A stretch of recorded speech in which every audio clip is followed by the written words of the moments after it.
CLSA Research, I'm Alexandra Lee, and this is Director's Cut, a series dedicated to getting to know the people behind the world's most interesting and influential organisations. Now, amidst our 2023 Asean Forum, I had the opportunity for a one-on-one with Nicholas Nash. He is co-founder of Asia Partners, a growth equity firm focusing on high-growth tech companies in ASEAN. Prior to this, he was Group President of Sea Limited and spent over a decade at PE firm General Atlantic. Now, this man was a US presidential scholar, went to Harvard and Stanford. So, I put his experience and intelligence to good use to see what opportunities and ask him why he thinks ASEAN is now a sweet spot for investors in Asia. Nick, thank you for joining me today. My pleasure. How has your experience been of the forum so far? I heard you presented earlier today. It's a wonderful gathering, and I've always felt that CLSA really distinguishes itself amongst its peers with the quality of research. And that's certainly evident in terms of the guests that you've assembled today, present company accepted, of course. And I was just so pleasantly surprised to see a whole bunch of old friends that are here. The best conferences have serendipity and spontaneous reconnections, and that's definitely been evident. The investors that are coming, though, do you know what sort of questions that are top of mind for them that they've been asking you or you've been hearing? I think the most interesting topic, and sometimes it goes unspoken and sometimes it's overt, is 2023 the year that serious work should get done to re-underwrite Southeast Asia? And that's such an interesting topic because in some ways it's like those old films, Back to the Future. From the early 90s to the mid to late 90s, Southeast Asia was the bee's knees in Asia. It was a core card-carrying member of the Asian tigers. And we, of course, know what happened to the Asian tigers and how they became kittens after 1997. And, of course, for very sensible reasons, the locus of attention shifted northbound. And in a bit of a perhaps reversion to the mean, or perhaps just the wheel of time unfolding, Southeast Asia, again, is very much in the crosshairs of investor attention. I think what's very pleasant to see is the degree of engagement and excitement to do the basic research to really understand what the opportunity set is in Southeast Asia as we think of the golden decade ahead for the region. What do you mean by basic? Well, it's funny. Every once in a while we hear about investors from the West who say, "Oh, I love Southeast Asia and Kyoto is so beautiful." No comment. No comment, no comment. We call that the Panda Express School of Investors.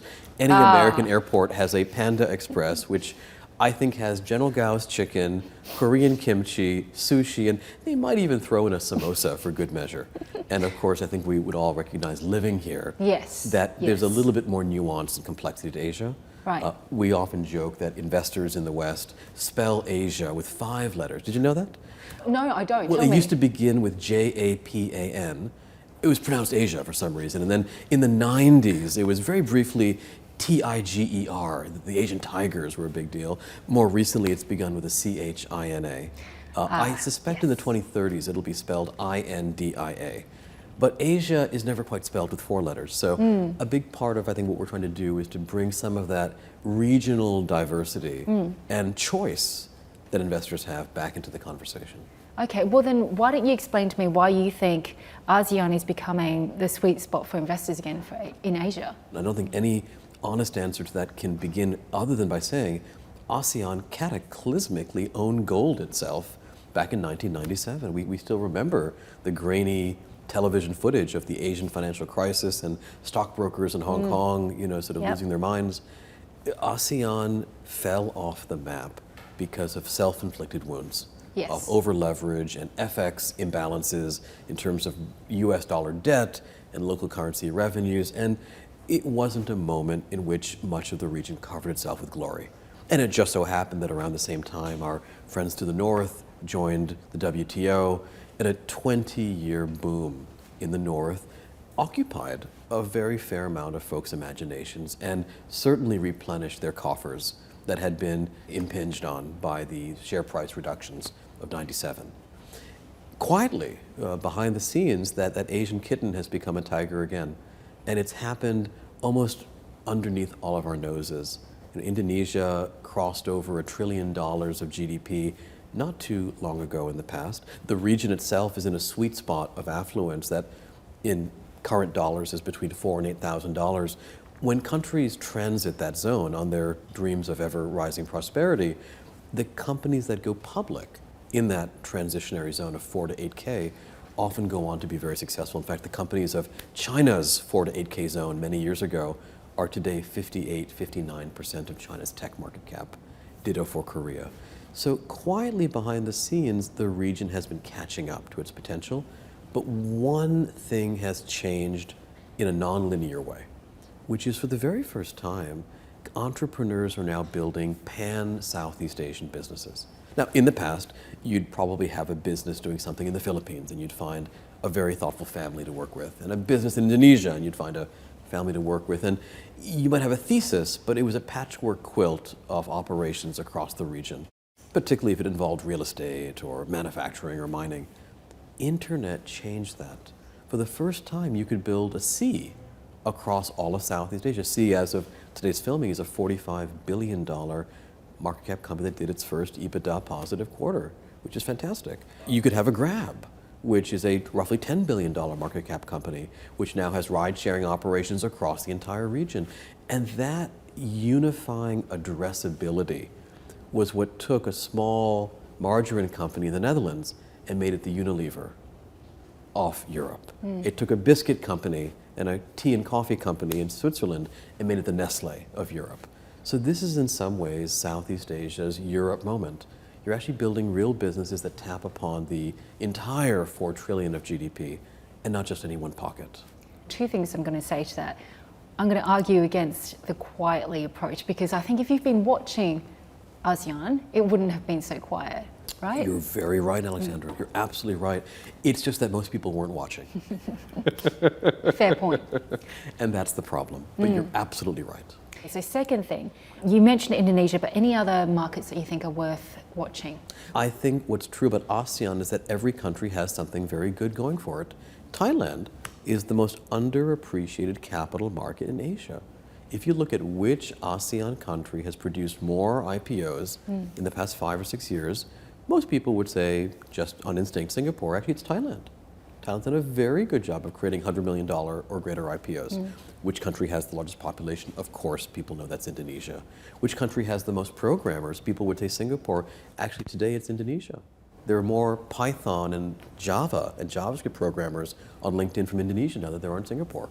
And so on and so forth. Every country's got something unique. Yes. The really exciting thing is, like the Italians cooking dinner and the Germans writing the software for SAP, could you not draw upon some of those strengths across the region and build a C, or build a Lazada, or build a Grab, or a Carsome, or a Dr. Anywhere, or an SCI e-commerce? You know, truth be told, when we were building C, Thailand, where we're filming today, was our test case for financial services. Some of the most interesting, innovative financial products that we launched, originally payments and then lending and whatnot, had their early antecedents here in Bangkok. In fact, that was then rolled out across the region because Thailand, of course, is very sophisticated from a financial services perspective. Yes. What a cool tool to have at your disposal. Some of the e-commerce ideas that bubbled out of Indonesia have been very relevant for C across the region. And I don't want to just discuss C, although it's a company that I'm very fond of, but more broadly, I'm sure some of the great ideas that Lazada had, or Grab had, or Carsome had.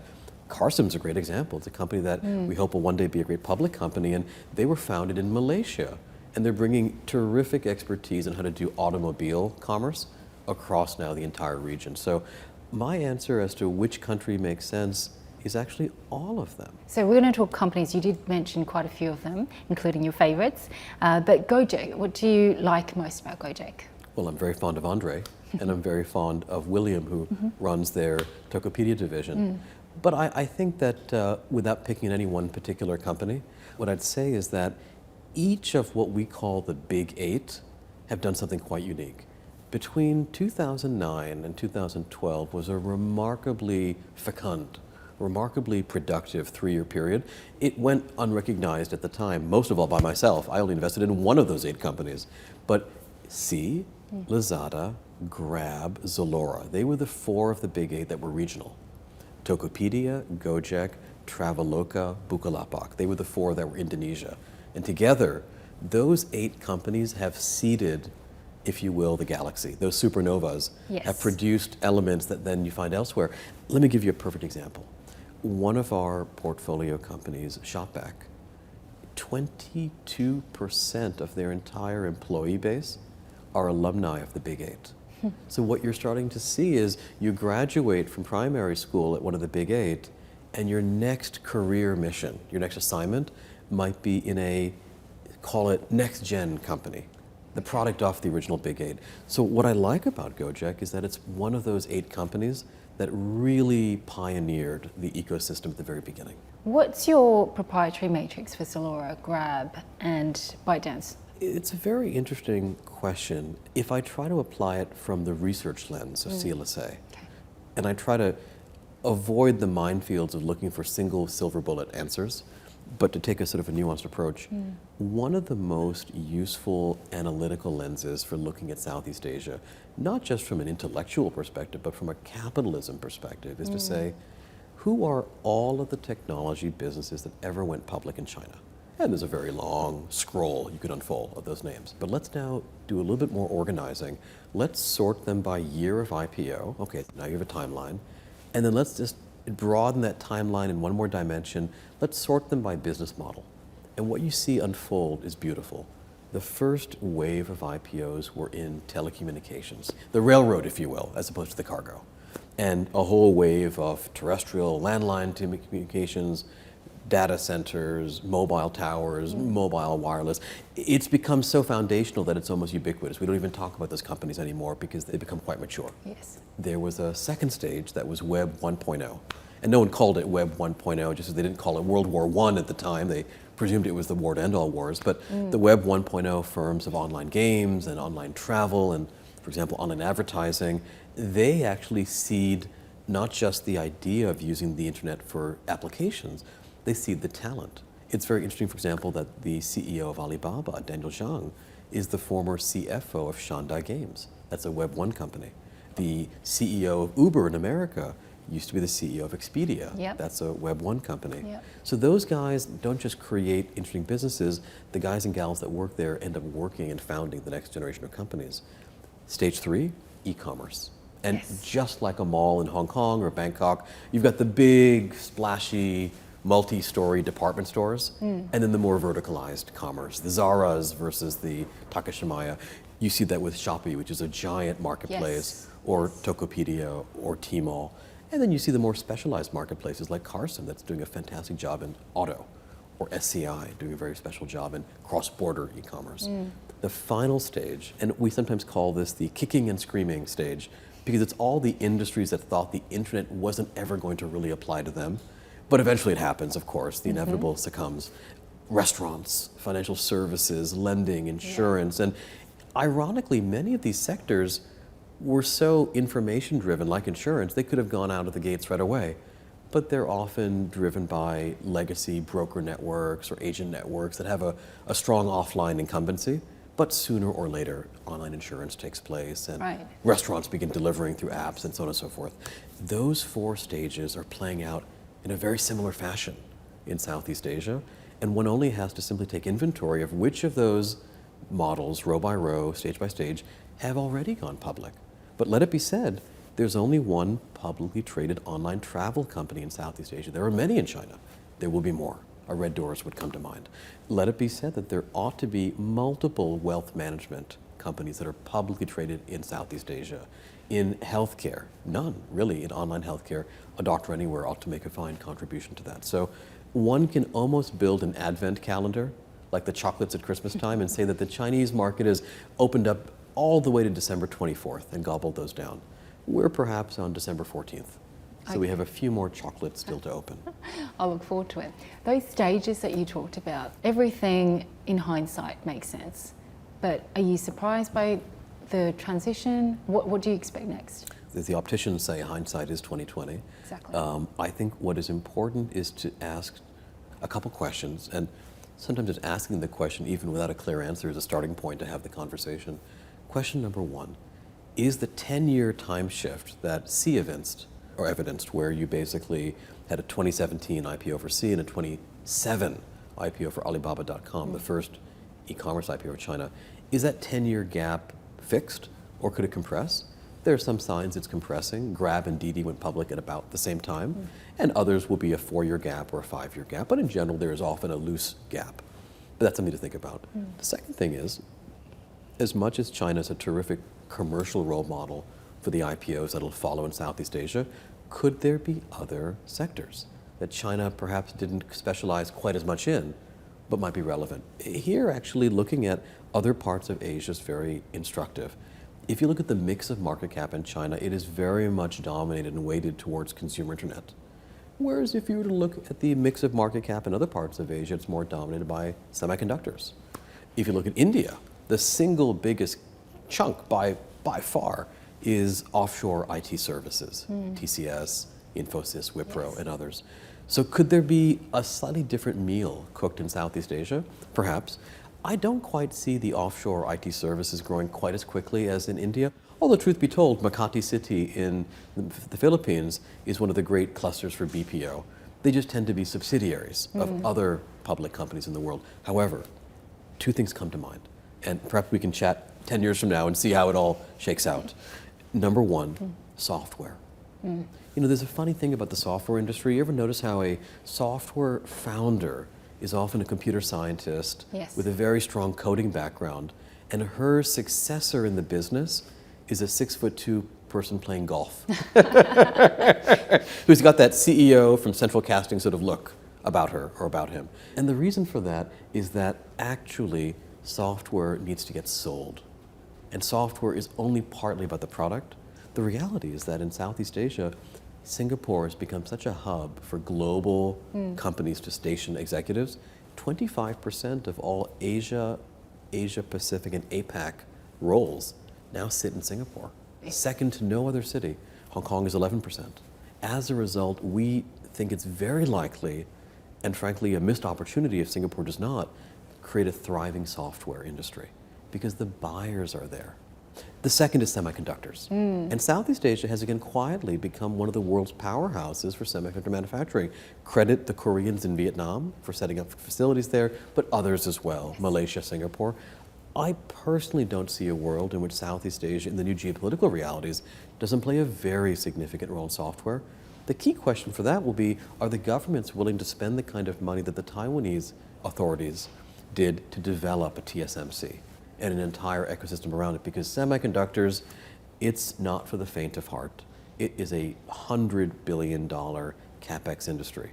And one might suspect that with the advent of e-commerce, the tens of billions of dollars that used to go into shopping malls, perhaps some of that capex might go into fabrication for semiconductors over time. Last question for you. I know we're running out of time, but I can't talk about technology without mentioning ChatGPT. Can I get your thoughts? I do think it's important to mention that in addition to ChatGPT-3, one can also go to CatGPT-3, which responds as if it's an AI-generated cat. Our colleagues at Asia Partners and I are in love with this thing. Really? It's utterly inscrutable, like a cat. The single most interesting application of ChatGPT-3 will actually be in the two big consumer internet categories. If you look at China, the market cap has obviously been driven by Alibaba in retail and Tencent in games. So to what extent could this new generation of technology substantially enhance the game experience as a form of entertainment? And could it substantially enhance the retail experience in terms of ultimately product discovery and recommendation? Let me give you a tantalizing hint. Many, many years ago, in the 19th century, for example, the British were fond of something called the epistolatory novel. It was a novel in the form of letters going back and forth. Yes. And you'd sort of read them, and it was a bit sort of vicarious or even a bit odd. You'd be sort of rereading these letters, but of course they were fictional. And you'd sort of see a plot evolve and relationships develop and friendships and emotions. More recently in China and even in Thailand, you can read WhatsApp novels, where the novel is a fictionalized WhatsApp sequence of messages. And in a very sort of vicarious, I hesitate to say voyeuristic, but vicarious sort of way, you sort of are brought into the lives of the characters. Why don't we invent ChatGPT-3 or GPT-4 now based novels? Where actually through WhatsApp, with any chat modality, for $1 a month, you could simply have a story that never ends. There have been soap operas on the telly for 30 years. Could you not have a never-ending story And would that not actually be a dramatic fix for the global loneliness pandemic, which is a clear output of the COVID pandemic? Food for thought. If anyone watching this video wants to start a ChatGPT-3 based novel that never ends and that you interact with through WhatsApp, call me. I'd love to fund it. I think you just gave away your $1 million idea. Well, that's fine. We will earn some capital gains on whoever does it. Fantastic. Thank you so much, Nick. Really appreciate it. My Great warmest insight. pleasures. And thank you for hosting us at this conference. You've been watching CLSA Research.